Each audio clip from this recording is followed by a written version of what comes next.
சிவா திருச்சிற்றம்பலம். தென்னாடுடைய சிவனை போற்றி, எந்நாட்டவர்க்கும் இறைவா போற்றி.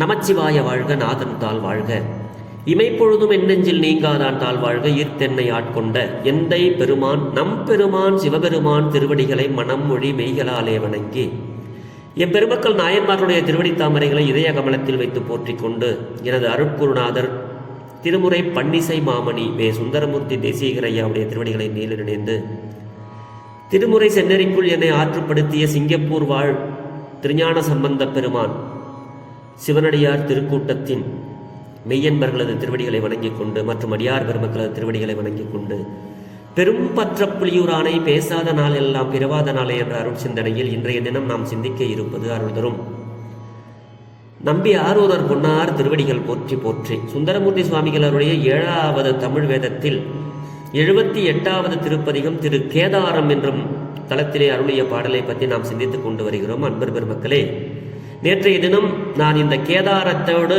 கேதீச்சரத்தையும் இணைத்து உங்களுக்கு பேசியிருந்தேன். கேதாரம் வேறு, கேதீச்சரம் வேறு. கேது வழிபட்ட இடம் கேதீச்சரம் அப்படின்னு சொல்லி அது வேற தலம். இது கேதாரம் என்பது வடநாட்டில் இருக்குது. கேதார்நாத் அப்படின்னு சொல்லக்கூடிய இடம். அங்கு உள்ளவர்களுடைய அந்த வழிபாட்டு முறைகள் எல்லாம் எப்படி இருந்தது அப்படிங்கிறது தான் அதனுடைய விளக்கமாக இருந்தது. அன்பர் பெருமக்களே, இந்த பாடல்களை ஏன் நம்ம பாடணும் அப்படின்னா, நம்மளுடைய வினைகள் தீர்வதற்காக பாட வேண்டும். வினைகள் தீர்ந்து விட்டால் நமக்கு பிறப்பு இருக்காது. அதுக்காகத்தான் சுவாமி இதில் அந்த பதிகத்தில் 2 பாடல்களை நாம் சிந்தித்தோம். இதில் கடைசி பாட்டில் சுவாமி என்ன சொல்கிறாரு தெரியுங்களா? நம்ம ஒன்றும் இல்லை, நிறைய பேர் என்ன கூட வாங்க சிவனடியார் அப்படின்னு சொல்கிறாங்க. அந்த அடியார் அப்படிங்கிறதுக்கு தகுதி என்ன அப்படிங்கிறது எனக்கே தெரியாது. இன்னும் நான் அந்த அடியார் ஆகிறதுக்கு முயற்சியே பண்ணல. என்ன அடியார்னு நான் சொல்லிக்கவும் எனக்கு தகுதி இல்லை. ஏன்னா இந்த படிச்சுக்கிட்டு இருக்க 7வது தமிழ் வேதம் இதை அருளிய அவரே என்ன நான் ஒரு அடியார் அப்படின்னு அவர் சொல்லிக்கலிங்க. இந்த பாட்டில் பாருங்களேன், இந்த பதிகத்தில் என்ன சொல்றாரு தெரியுங்களா? இந்த தமிழ் பாடலை பாடிய திருநாவுக்கரசரும் திருஞான சம்பந்தரும் மற்றும் எவராயினும் மற்ற அடியார்களும் அவங்க தான் மற்றும் எவராயினும் சிவன் அடியார்களுக்கு அடியனாகி சுவாமியே அடியெடுத்து கொடுத்தாருங்க. சிவபெருமான் எப்பா நீ அடியாரெல்லாம் இல்லை, அடியாருக்கு அடியனா முதல்ல இரு, அப்பதான் நீ அடியாராக முடியும், அப்பதான் உன்னை திருக்கூட்டத்தில் சேர்த்துக்குவாங்கப்பா. அதனால தில்லைவாழ் அந்த நேரமும் அடியாருக்கும் அடியேன் அப்படின்னு சொல்லு. இந்த அடியார்களுக்கு அடியனாகத்தான் நீ இருக்கிறாய் அப்படிங்கிறத முதல்ல நீ சொல்லுப்பா, அப்புறமா நீ அடியார் ஆகலாம். அப்படித்தான் திருவாரூர்ல சொன்னாங்க சுவாமி.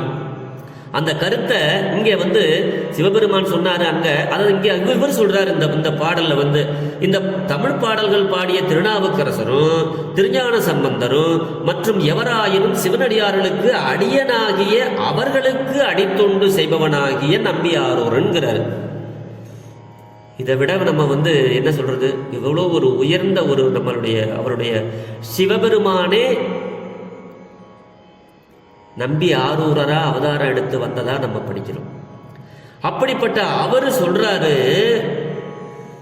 சிவன் அடியார்களுக்கு அடியனாகி அவர்களுக்கு அடித்தொண்டு செய்பவனாகிய நம்பி ஆரூரன் அப்படிங்கிறார். இதுல அவரே தன்னை அடியாருக்கு அடியன்னு சொல்லிக்கும் போது நான் ஒரு சிவனடியார் அப்படின்னு அந்த சொல்லும் பொழுது அந்த நான் அப்படிங்கிறதுலயே நம்ம சிவனடியார் இல்லை அப்படிங்கிற அந்த சைவ சித்தாந்த கருத்து. தான் என்ற தன்முனைப்போடு செய்கின்ற எந்த செயலுமே சிவத்தொண்டு ஆகாது. இது எல்லாம் சிவன் கொடுத்தது, இது எல்லாம் சிவன் செயலாலே நடக்கிறது. இந்த உணவு இன்னைக்கு நல்ல உணவு கிடைச்சதுன்னா இந்த உணவு கிடைப்பதற்கு ஈசன் திருவருள் புரிந்ததுனால் நமக்கு கிடைக்குது. ஒருத்தவங்க நம்மள்கிட்ட நல்ல ஆறுதலான வார்த்தைகளை பேசுறாங்கன்னா சிவபெருமானுடைய அருளினால இப்படி பேசுறாங்க. அருளை செய்பவதற்கும் ஒரு அருள் வேண்டும். அது இருந்தா தான் நமக்கு எல்லாமே நன்மையா நடக்கும். அந்த வரலாற்றை இந்த 10வது பாடல்ல திரு கேதாரத்துல சொல்றாருங்க. இறைவனது திரு கேதாரத்தை பாடிய இனிய தமிழ் பாடல்களை பாட வல்லார்கள். இந்த பாடல்கள் சிவபெருமானை போற்றி பாடிய நம்பிய ஆரூரனாகிய நான் பாடிய இந்த பாடல்களை பாடுகின்றவர்கள் வல்லார்கள் அப்படிங்கிறாரு. எல்லாவற்றிற்கும் மேலுள்ள உலகமாகிய சிவலோகத்தில் அவர் இருப்பார்கள் அப்படின்னு சொல்றாருங்க இந்த பாட்டுல. இப்ப ஏன் அப்படி அவர் சொல்றாரு தெரியுங்களா? அவர் நேர்ல கண்டார். தேவாரம் படிக்கிறவங்க, இந்த பன்னிரு தமிழ் வேதத்தை படிக்கிறவங்கலாம் எங்க கடைசியா போய் இருக்காங்கன்னா, சிவபெருமானுடைய கைலாசத்துல இருக்கிறாங்களா எல்லாரும். அங்கங்கே கூட்டம் கூட்டமா ஒவ்வொரு தொண்டு செய்யறவங்களும் மேலேயும் போய் இதே தொண்டை தொடர்ந்து செஞ்சுக்கிட்டே இருக்காங்களாம். அதை சுவாமி மேல போறவரு பாக்குறாரா. அதை சொல்றாருங்க கடைசி பதிகத்துல. அவர் நமக்கு சொல்லிட்டு போயிருக்காருங்க. மண் உலகில் பிறந்து நும்மை வாழ்த்தும் வழியடியார் பொன் உலகம் பெறுதல் தொண்டனே என்று கண்டொழிந்தேன். சுவாமி, இந்த மண்ணுலகத்தில் பிறந்து உன்னை வாழ்த்தி பாடுகின்ற இந்த அடியார்கள் எல்லாம் பொன்னுலகமாகிய இந்த கைலாசத்தில் இங்கே இருக்கிறத என் கண்ணால் நான் நேரில் பார்த்துட்டேன் சாமி, நான் பார்த்துட்டேன் சாமின்னு அவரு அந்த பதிகத்தை, ஏன் கடலறையா இங்கே வா, இந்த பதிகத்தை கொண்டு போய் கீழே இருக்கிற அஞ்சையப்பட்ட கொண்டு சேர்றா அப்படின்னு சொல்லி கொடுத்து அனுப்புனதுங்க. அதனால தான் நான் சொல்கிறேன், கைலாசத்தில் உங்களுக்கு இடங்கடும் வேணும்னா தயவு செஞ்சு இந்த பன்னிரு திருமுறைகளை பாடுங்க, தேவாரத்தை பாடுங்க, திருவாசகத்தை படிங்க. இதெல்லாம் நம்மளை பாட சொல்லி நம்மளுடைய நால்வர் பெருமக்கள் நமக்கு வழிகாட்டிகளாக இருந்து நம்மளை பாட சொல்றாங்க. இந்த பாடலை பாடுகின்றவர்கள் எல்லாம் வல்லார்கள், வல்லன்மை பொருந்தியவர்கள். இது மட்டும் இல்லடா, எல்லாத்துக்கும் மேல உள்ள உலகமாகிய அந்த சிவலோகத்தில் நீங்கள் நிலை பெற்று இருப்பீர்கள் அங்கே அப்படின்னு சொல்றாரு. சிவபெருமானுக்கு நீங்க தொண்டனா அங்க போய் இருப்பீங்க அப்படிங்கிறாருங்க. பாவாகிய இனிய தமிழ், இந்த தமிழ் இது சரிகை. அதுதான் இந்த பாட்டில் கடைசி பாட்டில் நமக்கு சொல்றாரு, இந்த உடம்ப இப்படியே நீங்க சுமந்து திரிஞ்சு வேற எதுவுமே செய்யாம பயனில்லாம போகுண்ட அந்த உடம்பு என்ன, அப்படி பயனற்று ஒழிய போற உடம்பேன்னு நீங்க கொஞ்சம் கூட தெரிஞ்சுக்கவே மாட்டேங்கிறீங்களடா, மறந்து போயிடுறீங்களடா. அதோடு மட்டும் இல்ல, அறிவை இழந்த வழியிலேயே சென்று நீவீர் படுகொழியில போய் விழுவதும் உன்னுடைய வினை பயனேயாம். உங்களுடைய வினை வழி நீங்க போய் அறிவில்லாத செயல்களை எல்லாம் செஞ்சு உங்களுடைய வாழ்க்கையை இப்படியே நீங்க வீணடிச்சு படுகொழியில போய் விடுவீங்க. அதனுடைய வினை பயனே யாம். இந்த வினை பயனெல்லாம் போக்கணும்னா நீங்க இதனையெல்லாம் விடுத்துருங்கடா. இந்த உடம்ப நிலைன்னு நினைக்காதீங்க. இறைச்சி பொதிடா, இது கறி சத உடம்பு. இது சாப்பிட்டு இதை சுமந்து திரிஞ்சு வேற ஒன்றையுமே நம்ம செய்யறது இல்லை. உடம்பு நல்லா இருக்கணும், இப்படியே நம்ம நினைக்கிறோம். அதுலயே நம்ம சாப்பிட்டு பயனற்று ஒழிந்து இந்த உடம்பு கடைசியில ஒண்ணுக்குமே உதவாது அப்படிங்கிறது நம்ம தெரிஞ்சுக்க மாட்டாங்கிறோம். அதோடு மட்டும் இல்ல, அந்த உடம்பு வழியிலே போய் அறிவை இழந்து நீவேர் குழியில் விழுவது உன்னுடைய வினைப்பயனையாம். இந்த வினைப்பயனை போக்குறதுக்கு நீங்க முயற்சி பண்ணுங்கப்பா. வினைப்பயன் தான் நமக்கு அடுத்தடுத்து பிறவியை கொடுக்குது. அதனால இதனை விடுத்து முழுசும் கடலால சூழப்பட்ட இலங்கைக்கு அரசனாகிய ராவணன் என்ன பண்ணா தெரியுமா? மெலிவடையும்படி அவனை மலையால்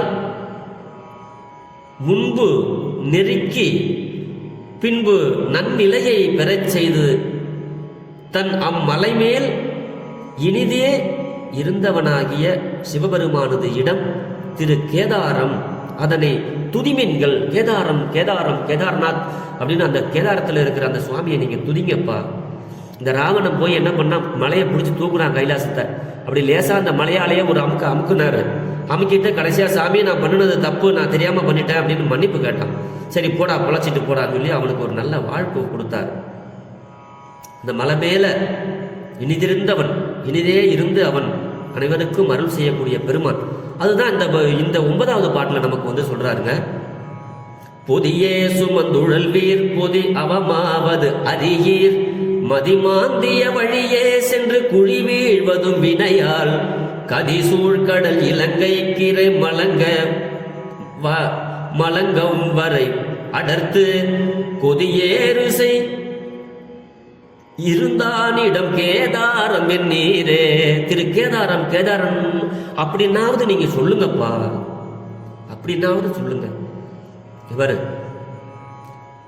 இந்த உலகத்தில் இருக்கிற மானுடர்களே, நான் சொல்றதை தயவு செஞ்சு கேளுங்கன்னு சுந்தரமூர்த்தி சுவாமி நமக்கு சொல்றாரு. சிறிய கைகளை உடைய பெண் யானைகள்லாம் என்ன பண்ண தெரியுமா? அந்த ஆண் யானைகளுடைய துணையா சேர்ந்து யானைகளுக்கு உறவாக நின்று ஒன்றுக்கு ஒன்று முகமன் கூறி ஒன்றுக்கு ஒன்று வந்து சந்தோஷமாக பார்த்துக்கிட்டு பெரிய மூங்கில்களை ஒடிச்சு கொடுத்து அந்த சுனையில் இருக்கிற நீரை கொண்டுட்டு போய் சிவபெருமானுக்கு தெளிங்க அப்படின்னு சொல்லுதான். இது எங்கே நடக்கும்? அவரவர் வினை வழி அவரவர் வாழ்க்கைங்கிற மாதிரி இந்த யானைகள் எல்லாம் தொழுகின்ற இடம் இந்த திருக்கேதாரம். அவற்றின் வலைகளை உடைய அந்த கையில இருந்து பொழிகின்ற மழை மிகுதியாக மயில்கள் வழிபடுது. மயிலும் பெண்மானும் நிலத்தை கீண்டுதலால் மாணிக்கங்கள் தெரிக்கின்ற கேதாரம்ங்கிறார். இந்த ஊர் எப்படி ஒரு மலை, அந்த மலையில யானைகள் வழிபடுது.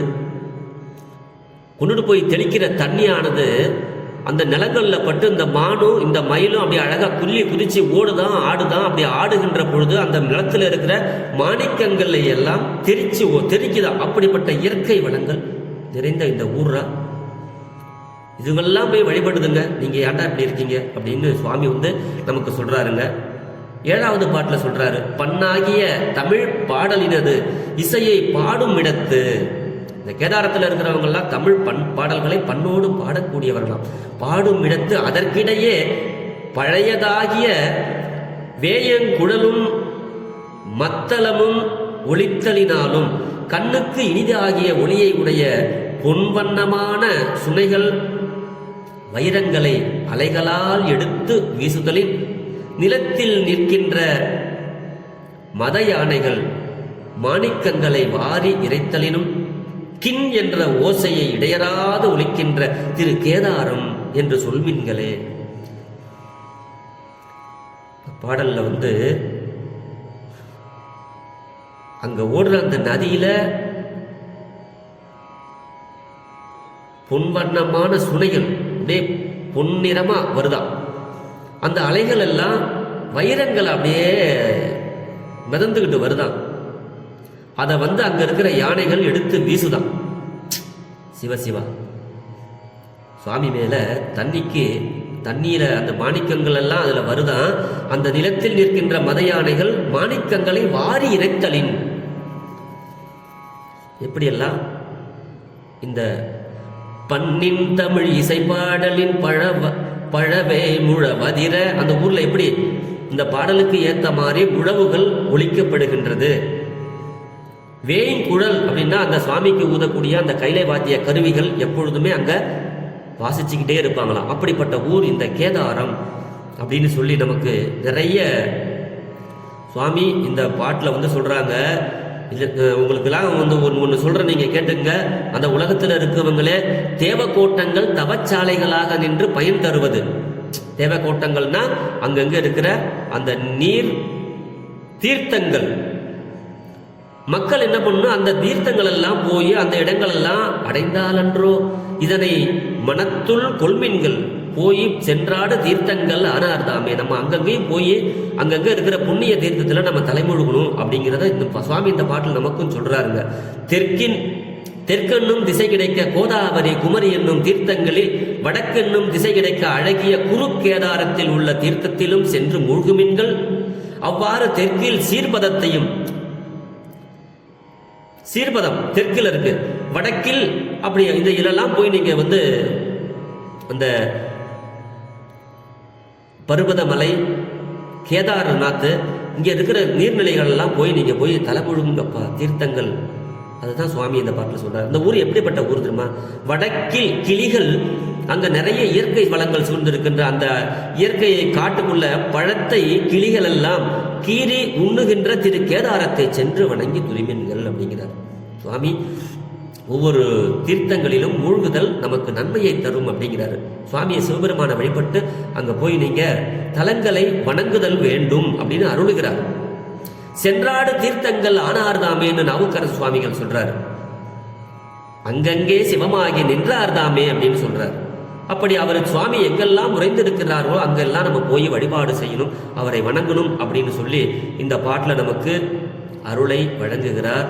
அதோடு மட்டுமல்ல, இது கடைசியாக என்னன்னா அறிவை அழித்து கொண்டு மாந்தர்களே பெண்களுக்கு சொல்றாரு. பெண்களே நீங்கெல்லாம் அறிவை அழித்து கொண்டு பொருளை தேடி நகை வேணும், அது வேணும், இடம் வேணும்னு தேடி அலையாதீங்க.